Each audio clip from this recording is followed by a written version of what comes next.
A gentlewoman from California, the ranking member of the full committee, Ms. Waters, is now recognized for 5 minutes. And thank you very much. Director Gacki, last month your agency FinCEN sounded the alarm on Chinese money laundering networks. In more than a dozen examples, you warned that these organizations use U.S. and foreign corporate structures to hide, launder money, park assets, and repatriate the illicit funds from criminal activities, including human trafficking and smuggling across and beyond the southwest border. Yes or no? Was Undersecretary of Treasury for Terrorism and Financial Intelligence, John K. Hurley, correct when he stated on the documents released that the Chinese money laundering network enabled cartels to, quote, poison Americans with fentanyl, conduct human trafficking, and wreak havoc among communities across our great nation? Yes, ma'am.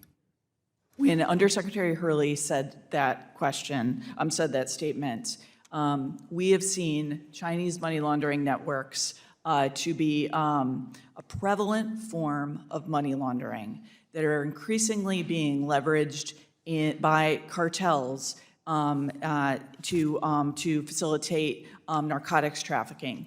It is leveraging, it is taking advantage of laws both in Mexico and in the People's Republic of China against funds flows out of those countries or into those countries of US dollars.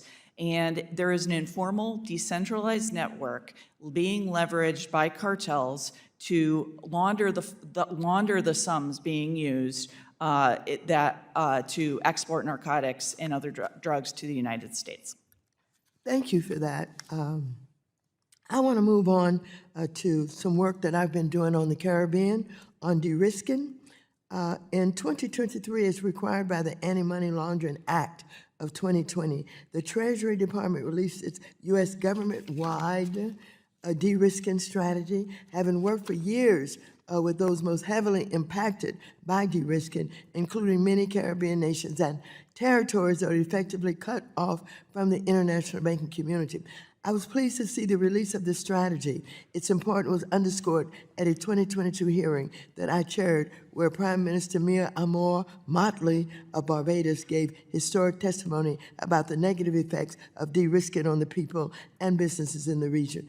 The Treasury strategy recommended several follow-up actions, including a joint study by the Federal Banking Agency and FinCEN, revision of money, service, business oversight standards, and improvement of international cooperation. Can you please elaborate on what exactly FinCEN and partner Treasury offices have done to pursue the steps laid out in the strategy? What does your agency have planned for the next year related to de-risking, especially in the Caribbean region, or especially related to access to correspondent banking service? Ranking Member Waters, thank you for that question and for your longstanding interest in this issue. I want to assure you that since the President issued an executive order this past August guaranteeing fair banking for all Americans, Treasury is working to implement the President's executive order to guarantee that for all Americans. But beyond that, for many years, FinCEN has noted that its policies should not equate to the de-risking of populations. So I want to focus on FinCEN's work here in the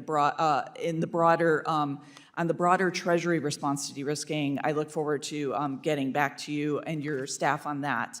But as FinCEN noticed in a statement on customer due diligence issued by FinCEN and the federal banking agencies, banks that operate in compliance with their Bank Secrecy Act obligations and effectively mitigate and manage their illicit finance risks are not prohibited or discouraged from providing banking customers of any specific class or type.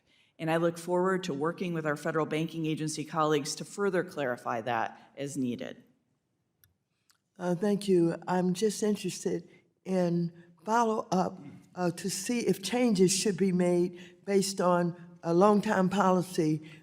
What kind of factual information is being used in examining this de-risking issue?